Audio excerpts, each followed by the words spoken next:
Game changer movie review. Ram Nandan. Ram Charan తన జీవితాన్ని ప్రజాసేవకు అంకితమించిన ఐఏఎస్ అధికారిగా మారతాడు. రాజకీయ వ్యవస్థలో చోటు చేసుకున్న అవినీతిని ధైర్యంగా ఎదిరిస్తూ తన విధులు నిర్వహిస్తుంటాడు.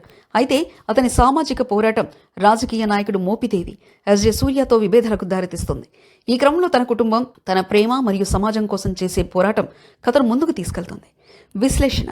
శంకర్ తన ట్రెడిషనల్ టచ్తో గేమ్ చేంజర్ను రూపొందించారు. రాజకీయ వ్యవస్థ, సామాజిక సందేశం మరియు విలన్ హీరో మధ్య సన్నివేశాలు సమర్థవంతంగా మిళితం చేసినప్పటికీ కథా నిర్మాణంలో కొంత బలహీనత అనిపించింది.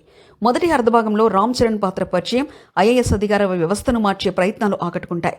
ప్రేమ సన్నివేశాల కథలో అంతగా ప్రాధాన్యత ఉండకపోయినా ప్రేక్షకులకు మంచి బ్రేక్గా ఉంటాయి. ఇక రెండో భాగంలో సెకండ్ హాఫ్లో అప్పన్న పాత్ర ఫ్లాష్ బ్యాక్, గ్రామస్తుల కోసం చేసే పోరాటం ఆకట్టుకునేలా కనిపిస్తుంది. అయితే క్లైమాక్స్లో భావోద్వేగాలు లోపించి ప్రేక్షకులపై చాలా ప్రభావం చూపలేకపోయాయి. Positive points. రామ్ చరణ్ నటన. 2 విభిన్న పాత్రలలో ఆయన నటన మెరుపులు కనిపించింది. SJ Suryah villainism. ఆయన నటనకు ప్రత్యేకమైన గుర్తింపు లభించింది.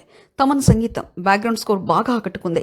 సాంకేతిక నిపుణులు, సినిమాటోగ్రఫీ, ప్రొడక్షన్ డిజైన్ సినిమాను గ్రాండ్గా చూపించాయి. ఇక నెగిటివ్ పాయింట్స్కి వస్తే సన్నివేశాల లోతు లేకపోవడం, చాలా సన్నివేశాలు ప్రయాణం మధ్యలో ఆగిపోతున్నట్లు కనిపిస్తుంది. క్లైమాక్స్ బలహీనత. ఫైనల్లో సీక్వెన్సెస్ అంతగా ప్రభావం చూపలేకపోయాయి. నిడివి సమస్య. కొన్ని సన్నివేశాలు కుదించినా కథ మరింత చక్కగా నడిచే అవకాశం ఉంది. Final verdict. గేమ్ చేంజర్ ఒక విజువల్ ట్రీట్గా నిలుస్తుంది. అయితే శంకర్ స్థాయి ఎమోషనల్ డెప్త్ కొంత తక్కువగా కనిపిస్తుంది. రామ్ చరణ్, తమన్ మరియు గ్రాండ్ ప్రొడక్షన్ వాల్యూస్ వల్ల సినిమా ఒకసారి చూడదగ్గదే.